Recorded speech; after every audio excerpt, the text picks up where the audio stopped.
Shock Monkey Radio is entertainment for adults, by adults, and the views and opinions expressed here do not reflect upon the sponsors or FXBG Public Radio. For additional information, please refer to the United States Bill of Rights. Stand warned. I can do the thing again.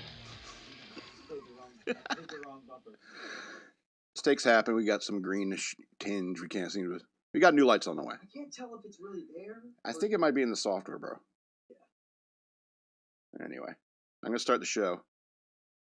So someone asked me this week, can you show me on the doll where the horse touched you? And you people aren't getting this. All right. First of all, here.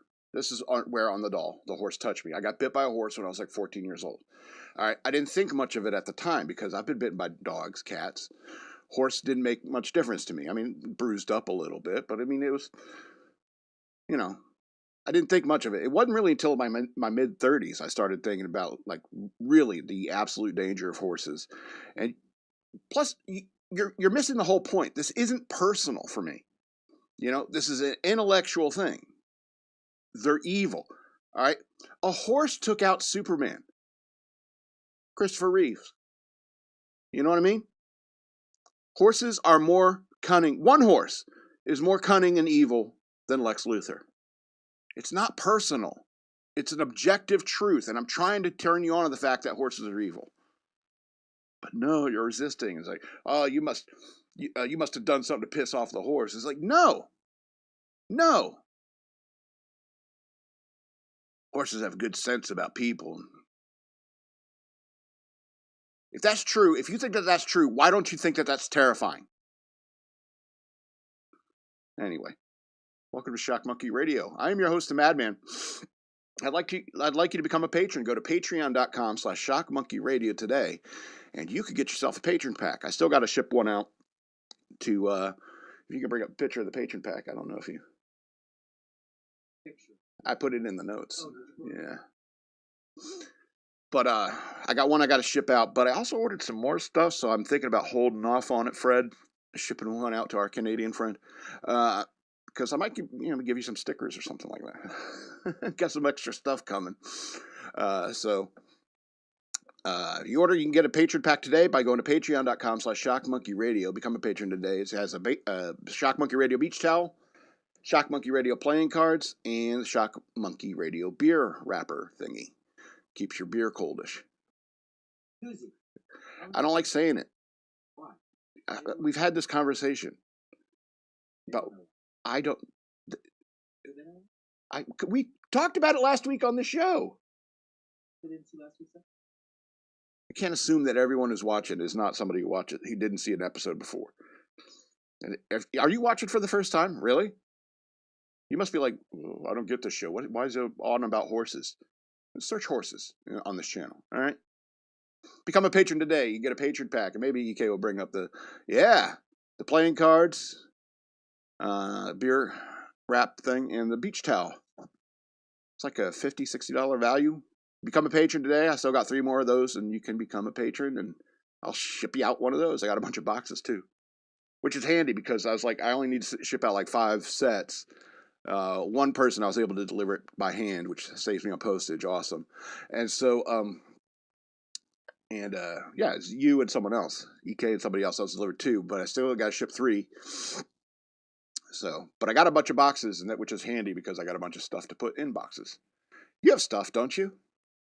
Yeah. It's good to put them in boxes. Yeah. People like putting stuff in boxes. So boxes are important.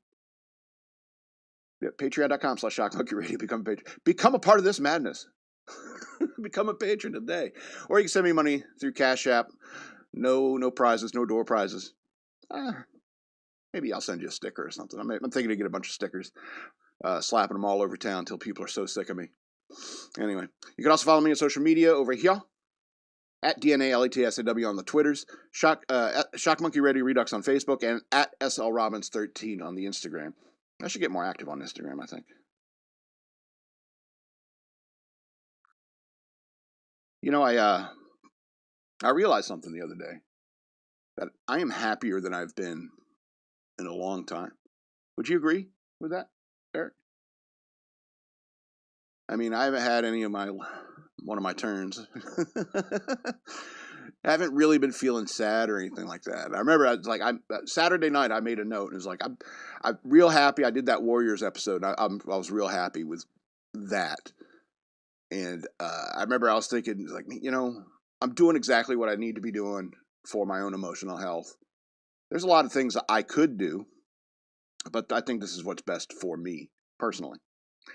So I felt like I was never happy. I wrote that down in my notes. So I was like, I'm going to talk about that on the show this week. And here I am doing that exact thing. Next day, I had to go to the grocery store to get groceries. And I was in line at the grocery store, and I saw this young, attractive woman with a wedding ring and a newborn, infant in her shopping cart, and she's loading up all her groceries in the grocery store. And I'm just like, I realized I missed my dose of my medication because I am getting sad because it's like, why isn't there a beautiful young woman in my life with a wedding ring on her finger and a newborn baby getting groceries for me while I'm at home kicking it, more realistically at work to provide for her, and I started feeling really sad, like really, really sad. And I started thinking, is it because I made that note in my notebook last night and now I'm thinking about it? And so now I feel obligated to be sad. And I'm sitting in the car. I paid for everything and left. And I'm sitting in the car. It was like almost on the verge of tears. And then I just slapped myself in the face, lit up a cigarette, and I said, I'm going to go home and drink a beer because I'm sick of thinking about me. This is boring as hell. Depression is basically narcissism. I don't want any more to do with it. It's like I'm boring as hell. What? That's an interesting take. Why? Depression is because it's very. I know. Man. It's narcissism. Wow. I'm getting deep here right off the bat, yo. I just never thought of it that way. Really? What bothers me now thinking about it in this way is like how many times like my dad or like people important in my life, or my friends have never once understood this enough to say, you're just being a narcissist. Quit thinking about yourself, you selfish asshole. Nobody said that to me. I wonder if they didn't say it because they don't think of it that way, or if they never said it because they want to spare my feelings. See, we're real deep into depression weeds here. All right. But just like that meme I posted on Facebook, it's this big ball of sadness and you cover it in a box made of jokes. It's what it is, But I remember like being like super depressed. It's like some of my darkest times. I wanted to be a supervillain, like seriously, a supervillain. So I thought it's like, well, let's ignite the atmosphere, destroy every living thing on this planet. Let's do that for a little while anyway. I suppose eventually it'd come back. But it turns out it's real hard to get radioactive material sent to you over the internet, especially if you don't want to use like the dark web. I don't like sitting there like hunting down viruses and spam and shit like that. It's a pain in the butt. All right. And so the next thing I thought is like, maybe I could take over some hillbilly militia and then I'll have like an army, and then unite a bunch of hillbilly militias. Then I have an army to take over the government, and then therefore have access to nukes, and then ignite the atmosphere, killing every living thing on Earth because I'm a supervillain now. But then I was thinking about that, and I was like, at some point, in order to maintain the army, I'd have to, tolerate at least some level of racism or anti-Semitism in order to remain in control of the army. And I couldn't hold my tongue for some of that stuff. Because, I don't care if he's Jewish, give him a gun. If he's on my side, if he's one of my soldiers, my Crimson Guard, give him a gun. I don't care if he's Jewish. I don't care if he's black. Can he do this? You know what I mean? We're all people. That's the point, So I was like, I can't do that. So how else do I get power? And so I thought maybe, not in the atmosphere, but the physical materials, it's incredibly difficult to get. We're back there. It's like Amazon doesn't ship you, uranium-235 or 238. I can't remember which one it is. And that's the point. It's like doing all this is hard. Science is hard. All right. And then I guess I just eventually just gave up on the whole supervillain plan thing. Because I haven't thought about it in quite a long time, because I haven't been depressed in a long time. And then I remembered something that somebody once told me. They said, depression is just lazy anger. And I said, yeah, that makes sense. Plus, I really like the lazy part. Anyway. Water break.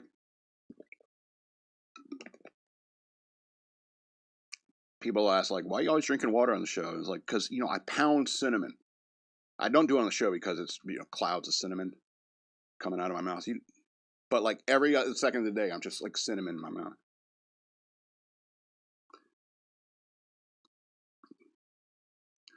I can't hear if you're laughing or groaning. Anyway. All right, let's talk about Avery's Goofy Eagle. We've been playing this role-playing game, the Teenage Mutant Ninja Turtles game by Palladium Books, and so I've been thinking a lot about mutant animals lately. Like I watched the original TMNT movie again recently, and I remember like watching it as a kid and thinking, "This is goofy," and it is kind of goofy, especially those movies. But there's been plenty of like other mutant animals in cinema and stuff like that. I was thinking about Howard the Duck. What did Nick say? Like Titan AE, Guardians of the Galaxy. You got Rocket, and what else? I said Howard the Duck, right? But I mean, there's plenty of other like mutant animals, and even in cartoons, it's like you got like Mighty Mouse and Speedy Gonzales. And I was thinking, like, what if those things were real? Mighty Mouse and Speedy Gonzales, if they were real. Basically, you got one is just a Superman mouse. All right, he could a mouse, maybe about that big, wearing clothes, and could speak. All right, is flying around and can knock out humans. You know what I'm saying? Lift cars, and there's nothing you can't stomp on them or nothing. And if such a thing really exists, because the whole point of playing these role-playing games is that you live in a world where these creatures exist. And we got Avery's Goofy Eagle with the arms, little tiny arms. He's a normal-sized eagle, but he's got arms and wings. It's a bizarre-looking creature. And if you think about how dangerous a Mighty Mouse would be if there was just one. It would be everything humanity could do to try to stop this mouse from breeding with any other mouse, because one is enough of a headache. All right? And if you want to take it like a simpler level, think about a mouse with flash powers. All right, can run as fast as the Flash. Or let's like pull the brakes on it a little bit. Say he's as fast as Quicksilver. All right, and see, I can't say it's a mutant power. It has to be like a Flash power because he wears a sombrero. The speed force must generate around his head so his sombrero doesn't come off, just like the Flash. So we're talking about a Flash-powered mouse. Flash-powered mouse. All right, you're sitting there in your home, you're watching TV, and doors flying open, your refrigerator bangs against the wall. All your cheese is gone. And off he goes. What are you going to do? You could call the cops? Yeah, Speedy Gonzales was here. And it's like, what do you want us to do about it? We can't catch him. And it's a mouse. It's a terrifying world. I remember it was like, don't worry, he usually doesn't stick around long. Yeah, like it'd be impossible to have a picture of him, you know. And seeing a mouse wearing a sombrero, you have to ask yourself, who is making sombrero? Like, there's got to be a colony of mice like this living somewhere that are making textiles for them, because they're all wearing clothes. So you think the horses are something to worry about? Mutant mice. That's terrifying. All right. And plus, people, like, sometimes when I get in a conversation like this, they'll bring up Ratatouille. And, people are going to notice a rat on your head. I'm just going to put that out there. Rats are way bigger than mice. All right. And it kind of makes it more terrifying. Like if it was Mighty Rat, That'd be a little bigger. You feel like you have a better shot at shooting it with a kryptonite bullet. You know what I mean? It's easier to hit in that regard. But a mouse with Superman powers? Terrifying. All right. We can move away from this stuff. If it is your first time watching my show, you'll realize like I hop around everywhere. I'm very ADD about the things I think about and talk about. Sometimes I focus, but ADD. We're going to do a How to Man Up today. Today we're talking about EDC, Echo Delta Charlie. That's your everyday carry. You know, I was watching I'm always watching body cam footage. And there are so many of these fools I see get pulled over. They don't have a license. They don't have their ID. Sometimes they don't have a shirt. You know, they have tons of drugs or a gun in the car. No ID. They have their gold chains, but no shirt, no ID, no license, no registration, no insurance. You know what I'm saying? And I feel like there's a lot of men out there that don't understand what everyday carry is. Everyday carry is something like I don't take my garbage down to the curb without my everyday carry on me. All right. Now, maybe it's just people who have been in a military thing where, you know, you depending upon like your job and what you're doing, you know, you have a set of things that you carry every day. All right. First of all, like the basics. All right. Right. I got my car keys, and on my car keys is a keychain. It's a kubaton. That's a martial arts weapon. All right. Of course, I got my lighter, and I also have a spare lighter. I have a backup lighter in case that one dies. You know what I mean? All right. Everyday carry. I got a knife. Quick, easily accessible knife. This is a tool. It's not a weapon. I am the weapon. All right. And of course, I have my wallet. I have 2 forms of ID in here. Relevant cards that I need. I've known some guys would carry 2 wallets and say like have one wallet that has just a couple of bucks on it. And somebody comes up, you know, give me your wallet. Give them the fake wallet. Just got a couple bucks in there. It's enough to satisfy them. It's like, oh, I just robbed a broke dude. So sometimes guys will carry a money clip for this reason. They'll carry a money clip and keep the bills in that. It's like, you don't want my wallet. You want this, and hand them, they'll be pretty much satisfied with the money clip. That way you keep your IDs and your cards, you know what I'm saying? Plus, if you're the kind of guy who, like me at one time in my life, I was a network nerd, breaking into computers, fixing computers and stuff like that, and I used to carry a Gerber multi-tool, and that was part of my everyday carry for a while. I don't do that anymore. I don't carry it anymore. Some guys carry a gun. And you could carry a gun, especially if you have a CCW, concealed carry weapons permit. And you should carry one, I think, if you're a responsible gun owner. Or if you live in an open carry state. You can wear a pistol. Just make sure it's one that's comfortable on your hip and is not going to misfire, because there's no... People want to argue this point, but I feel like there's no point in carrying a gun around unless you have one in the chamber. You got to be ready to go. But you don't want it to be like uncomfortable. You don't want the safety to like catch on your belt or get the wrong holster and the safety can come off sometimes. You don't want any trouble like that. So that could be part of your everyday carry. And men do this because men do things. All right? You need to drive your car. So you may need to fight. You may need to defend yourself. You may need to cut into a box. Carrying this knife around is real handy come Christmas. You know what I'm saying? Uncle Scott, I need your knife. All these plastic loops around my Barbie dolls. All right? Men solve problems like that. There's too many plastic loops around all these little accessories for Barbie, and it's absurd. Men solve those problems. And that's the point of an everyday carry. You need everything that you need for your work. For example, if you work in construction, when I was hanging drywall, my everyday carry was a work belt on top of like the wallet, the knife. All of that, my keys. All right? So when I get pulled over by the police, they say, can I have your license?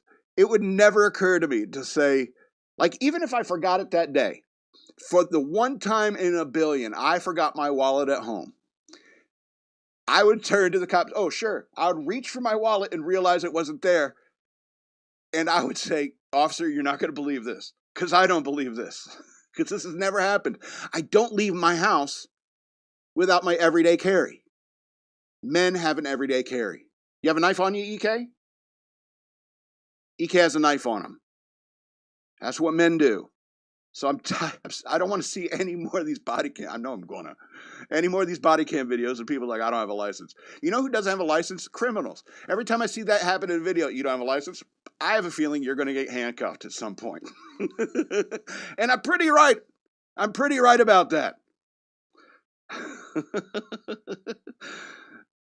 Anyway. Gotta man up. Everyday carry.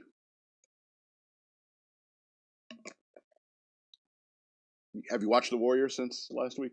No. People aren't on board with The Warriors. A lot of people have different feelings about it. But I love it. Let's do a movie review. Today we're going to do Hot Fuzz of the Cornetto trilogy. Show the Cornettos. But that's a good picture too. I like that one. It's the second movie in the Cornetto trilogy, if you know about Simon Pegg and Nick Frost. Yeah, they did Shaun of the Dead, which was their breakout hit, put them on the map. And Shaun of the Dead is really good, in comparison to like, I don't know. It's like so many zombie movies have been made that a really good zombie comedy being made was a brilliant move. Put them on the map and allowed them to do probably the next script they're sitting on, which was Hot Fuzz. And that's, I think, the best of all the movies, the Cornetto trilogy. That World's End was it's okay. But Hot Fuzz is a really good movie. I think it's the best of the three. And the reason why I like it so much is because it's a high IQ movie.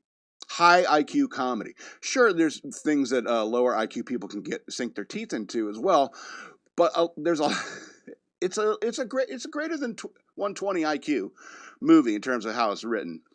The first thing I love about this movie is the character introduction of Sergeant Nicholas Angel, played by Simon Pegg.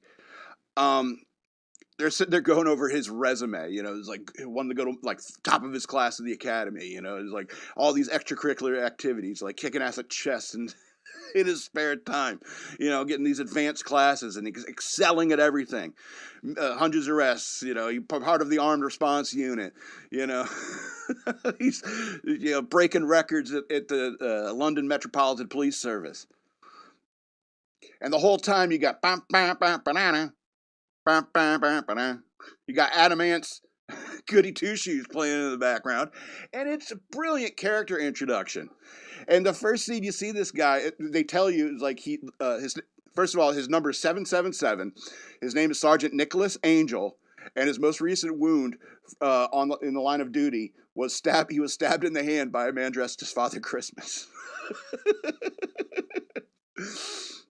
It's the most British, I don't know, like Britishy Christian good boy story of a cop you ever heard. You know what I'm saying? Great character introduction. In the first scene with him, and he's talking to his boss, is like, "Oh, we're putting you in for a transfer." Like, "Oh, you want me to go higher up? You want me to call the boss down right here, right now?" It's like, "Yes, I don't want to be transferred. I want to stay here in London Metropolitan, where I'm actually doing good." And they're like, "No, we're going to transfer you to the country in Sanford, Gloucestershire." And he doesn't want to go. And finally, the chief inspector has to come down and tell Sergeant Nicholas Angel, "Look, you're making us all look bad. If you're still hanging out here in London, continuing to be exceptional, you're going to get us all out of a job, God forbid. God forbid you cut some of the deadwood in the police department, all right, because somebody else is like showing how it can be done. All right, and it's a very interesting thing because he's being transferred because he's too good at his job. All right, and I don't know if you've ever been exceptional at anything, but that happens a lot. They say you're too good, slow down and stuff like that, and it makes absolutely no sense. Instead, you should be saying, it's like, how can we teach our new officers to be more like Sergeant Nicholas Angel? Somebody who's ideologically centered in what the job is And that's the point of his character. With very straight-laced cop. Of course, he has his flaws, and they show it through that breakup sequence with his girlfriend where he's like, you can't switch off, you're always on the job and stuff like that. But is that a bad thing? Is that a bad thing? Anyway, great introduction of pretty much the main character, if you ask me. So he ends up going to Sanford, and he starts cleaning up the town immediately. He's like kicking all the underage drinkers out of the pub and like pissing off the owners because there goes all their money for the evening. And he meets police constable Butterman,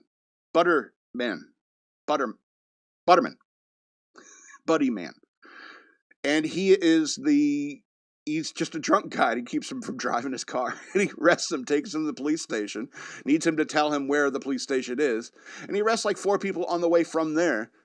It brings him to the police station. The first night he arrived in town. But he finds out that this guy he arrested for being drunk and driving was his buddy man, Butterman, police constable Butterman, who is the son of the chief inspector of the town.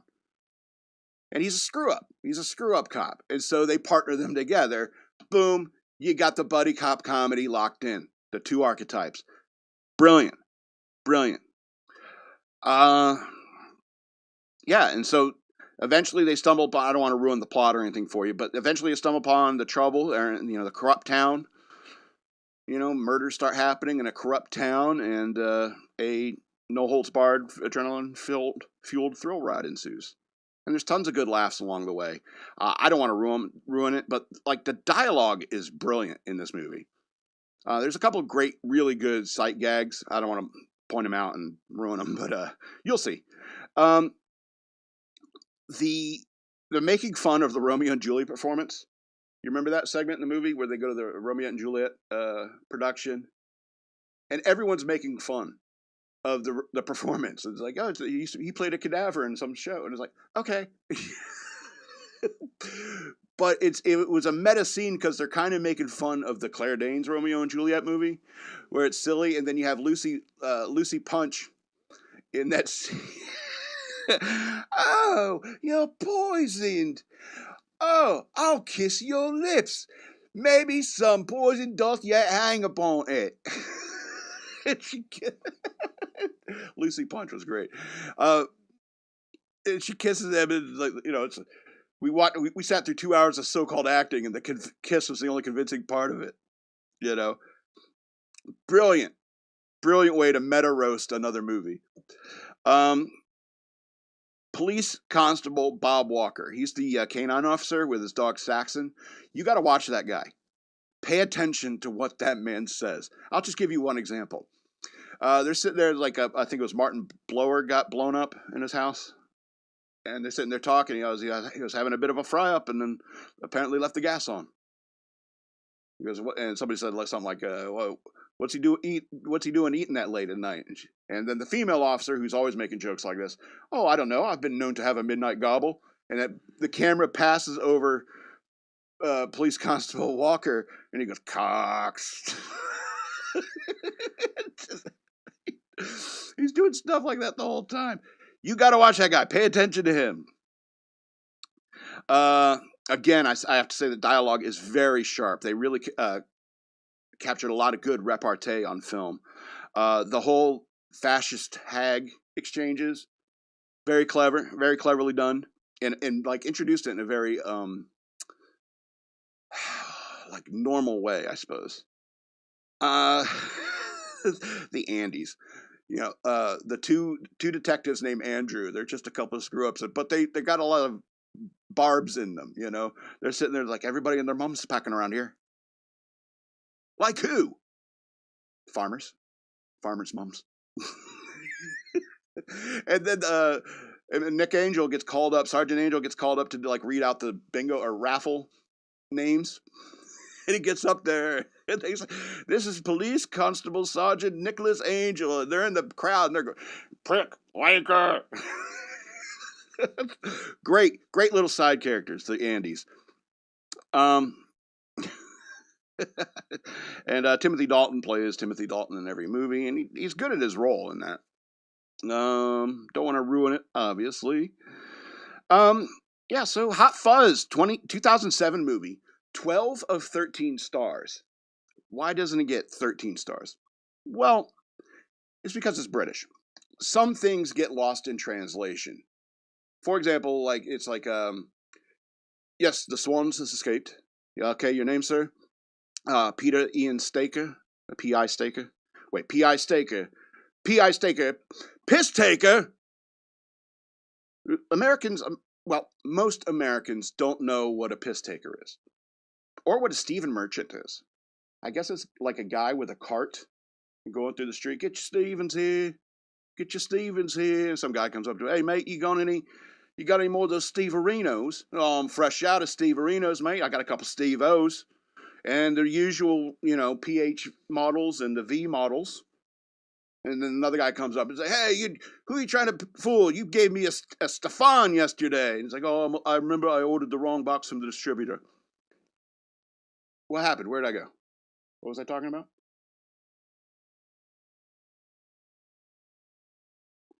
Stevens. Anyway, let's get into the news worth knowing. Where'd I go?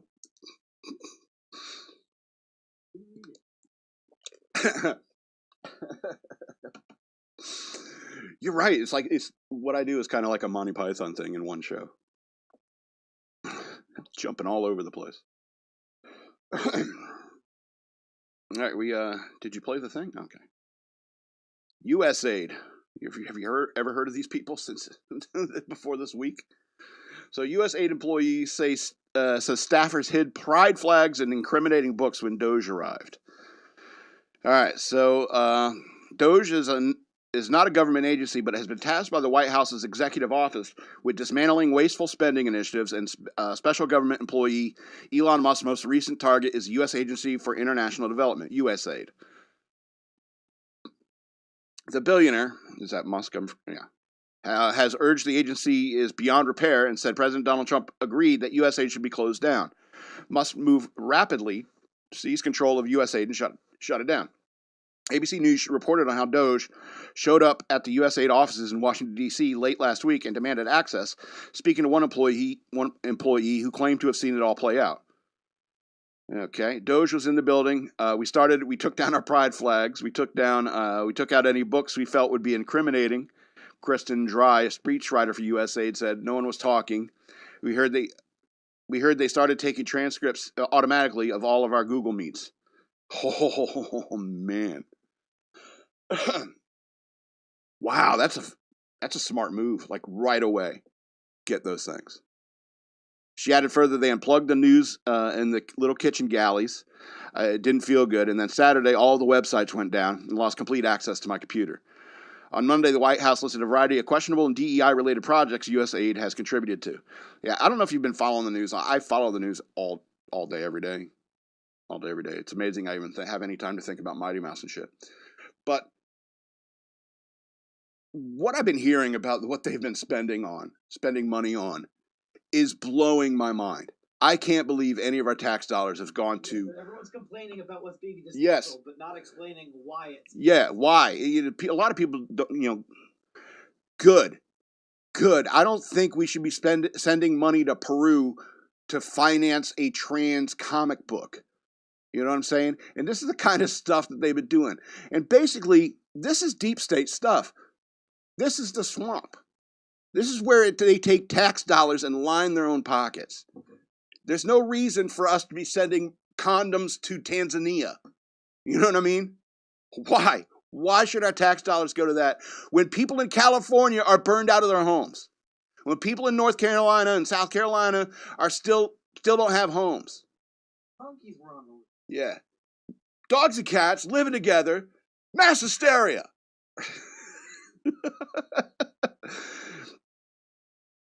Anyway, so of course, as the swamp starts getting drained, there's going to be a lot of people caught in the drain. We're going to put a filter over it to catch all the whiny little people who are like, "You're taking away our slush fund."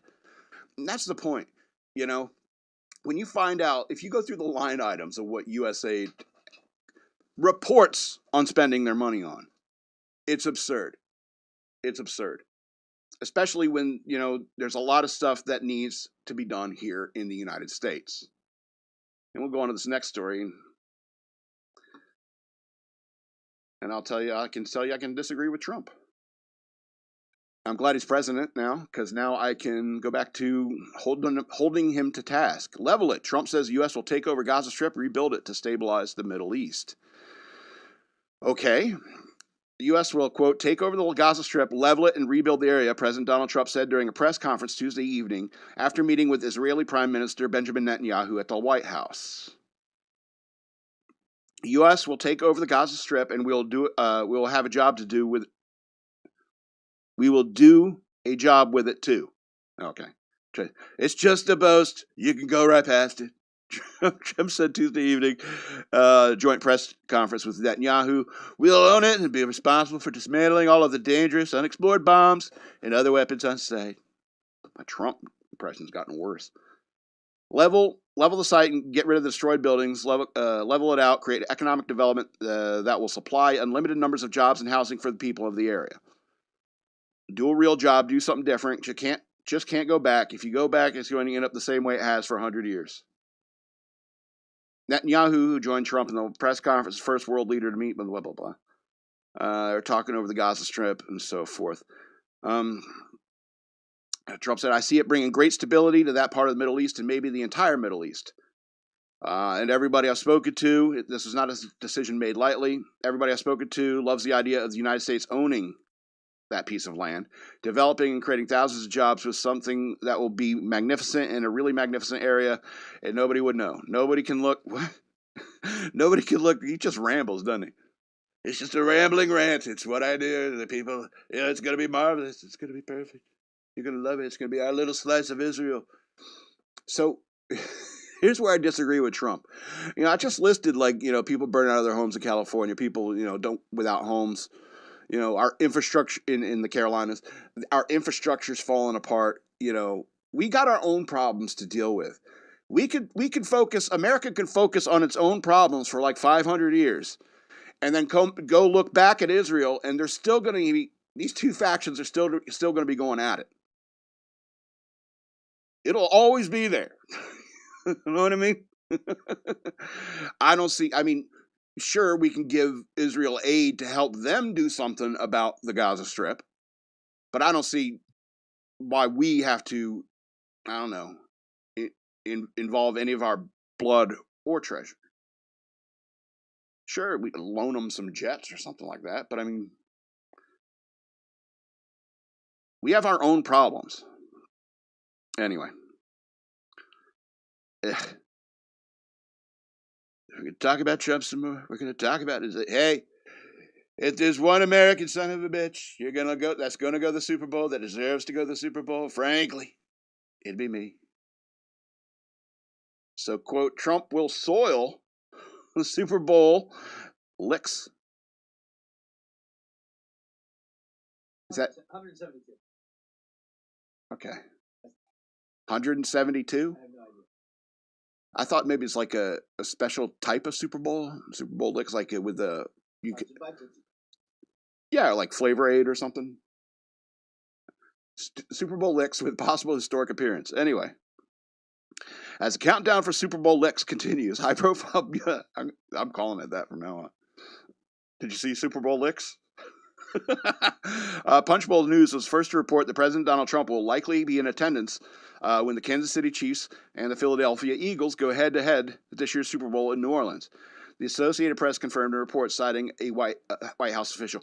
Oh, that's why he made an Eagle character. He likes Philadelphia. Oh. Anyway, source familiar with the matter told Fox News Digital he would be at the game. Trump would be the first sitting president to attend the game, per the New York Post. News of Trump's impending visit to Caesars Superdome this Sunday sparked strong reactions. On Tuesday, an op-ed piece from USA Today. People read that? Columnist Mike Freeman addressed the president's reported decision to watch the NFL's championship game in person. Freeman characterized Trump as the most divisive president of our lifetime. to you. Anyway, he asserted that the Super Bowl is typically a moment where the majority of Americans will come together despite their differences. What? That doesn't jive. The two things you said just don't jive. Is Trump not an American? See, that's the point. That's the point. Like Trump's, it's all it is, and tell my dad I hate him too. Like, seriously, like 90% of the hate against Trump is people who are like, and I hate my dad too. You know? I think of that scene in Big Daddy where it's like, don't worry, pal, he can't hurt you anymore. So he dresses like that because he hates his father. It's true, I hate him. You know what I mean? There's a lot of daddy issues involved with people hating the idea of toxic masculinity. All right? I don't like my dad telling me what I have to do. It's so much of that rage is because of that. Guaranteed. Anyway, he's going to the Super Bowl and we don't want him there because he's not our president. And I hope he sits there and he sits and leans back during the second anthem. And the camera's on him, and he's does this gesture when they start singing Lift Every Voice and Sing. You know what I mean? People are like, you can't do that. That's toxic masculinity. Screw you and your hatred of your father. Most atheists, too, they're mad at their dad, and so they can't. I don't believe in a heavenly father figure, because father figures suck. Even if your father was a piece of shit, you can be a good father. Anyway. Is America back? Let's go to this next story. Is America back? Army recruiting shatters records after President Trump election win. Is America back? Fuck yeah. U.S. Army recently announced it shattered previous recruiting records, with December 2024 being the most productive December in 15 years. Branch reported it enlisted nearly 350 soldiers every day of that month. Army officials announced Tuesday on social media. I wonder if 100% of them are only 4-year enlistments. 6 years? No, not going to risk it. Can't risk it. All right. The branch reported it enlisted nearly 350 soldiers every day that month. Wow. Army officials announced Tuesday on social media. Our recruiters have one of the toughest jobs, for sure. Inspiring the next generations of #soldiers to serve. Congratulations and keep up the good work. #BAYCB. What's that mean? I'm not in the Army. Be all you can be. Secretary of Defense Pete Hegseth took to X to share the news. He is a big factor in this. Bottom line, this is what he said, Pete Hegseth. America's youth want to serve under a bold and strong America First leadership of @ the real Donald Trump. On October 2023, the Army unveiled a series of sweeping changes to its recruiting enterprise, including expanded focus on a larger share of the labor market and creation of a specialized talent acquisition workforce. That's a nice way of saying targeting women. The Army surged. Yeah, I want to know if how many of them were men. The Army surged medical providers to the military entrance processing station across the country to make enlistment. They had to send more doctors. There's a lot coming in. We didn't want to pay doctors to be just sitting around doing nothing. Plus, it's not good for society if a qualified doctor is just sitting around. Anyway. They leverage new innovative technologies to reach expanded. No, I already read that. Okay, more doctors. It's also notable expansion of the branch's future soldier preparatory course, which helps potential recruits overcome academic and physical fitness barriers to service, which allegedly not sacrificing quality for quantity. Good. I remember when I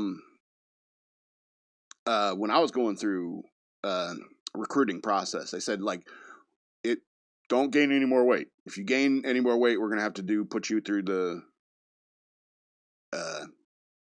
remedial course before you go in. And so I was like, well, I'll just stay the same weight and lose all my weight in boot camp, which I did, And so I mean, I didn't want to delay it, but I mean, a lot of people are saying like it's because so many kids are fat these days. It's like it's hard to get recruiting because it's like they're too fat, and or they're on like medications and they can't let psychoactive medications, or they it's like they're trans or something. You shouldn't let people like that in. That's the whole point, Letting somebody who's trans in is like let somebody who has to take like severe like antipsychotic medication in the military. It's a bad idea that having that kind of mental illness in the military. So good for America, good for the Army, and I think, like I said, masculinity is back. And when you say like toxic masculinity, sometimes it's just the hard truth of masculinity. Yes, men can be toxic. Quit fucking them. I mean, is it that hard? Anyway, I'm in a real weird mood. Can you tell? Let's go to AOC. These are two like the funnier ones. This is from Outkick. I'm not too familiar. I haven't used this sometimes. So it's an opinion-based article. So, but if you may or may not have heard, AOC said that Elon Musk is one of the most unintelligent billionaires that she has ever met.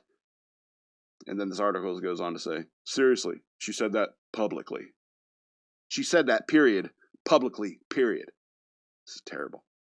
Don't believe me? I'll have the evidence and tweet. Yeah, so here's the thing, is that she is super dumb. Like, but not, it's funny because sometimes you start thinking, like, who's dumber? AOC, Kamala Harris, or Ilhan Omar? And Kamala Harris is obviously the dumbest. Ilhan Omar, I think, is smarter than AOC because she's probably funneling a lot of money back home. She's corrupt as the day is long and has no interest in America. Anyway. And so it's interesting. It's like the reason why Elon Musk is a billionaire is because he invented things. He is changing our society, like human society, with Starlink, with what's a Tesla, You people have been dying for electric cars for a while, and he's making good ones. They're not perfect. They're not ready for the mass market, if you ask me. But we're moving in that direction because of him. Friggin' SpaceX. Okay? When I was a kid, I wanted to be a guy who wanted to be an astronaut. Challenger blew up. I'm not saying I don't want to pin it all on the Challenger blowing up. Challenger blew up, and a lot of steam of exploring the universe got taken out of it. A lot of wind got taken out of our sails of exploring the universe. But Elon Musk has harnessed it again, and has made it so much cheaper to put stuff into orbit now because of his reusable rockets. It's insane. It's going to change spacefaring for humanity for all of time. AOC, you're going to be a minor footnote in history. Minor footnote. The thing next to your name 100 years from now is like ex-bartender. That's it. Elon Musk. Donald Trump puts his name on a bunch of shit. And he doesn't deserve all that stuff. Elon Musk needs to put his name on a bunch of shit. Because he's actually earned that right. And you think he's dumb? You think he's dumb? Anyway, one more story and then we're out of here. And I'll stop subjecting you to me. All right, so this is kind of funny. We're not gonna pull up any pictures, but it's so simple and brilliant. It's like I love this guy. I know he's an organ, but hey, nobody's perfect. Man taking credit for a mysterious viral prank in Oregon speaks out. The mystery behind a viral prank is unveiled after sparking controversy in Bend, Oregon. Locals in the community began spotting googly eyes plastered onto different sculptures around the city. It's so simple and brilliant. In December, the city of Bend officials took to Facebook to ward off who was ever behind this. Quote, "We love our roundabout art in Bend, so let's do our part to take care of it. While the googly eyes placed on various pieces of art around town may have given you a chuckle, it costs money to remove them to care that it's not damaged the art. Look, it's not going to damage the art, and why would you want to remove them if they're funny?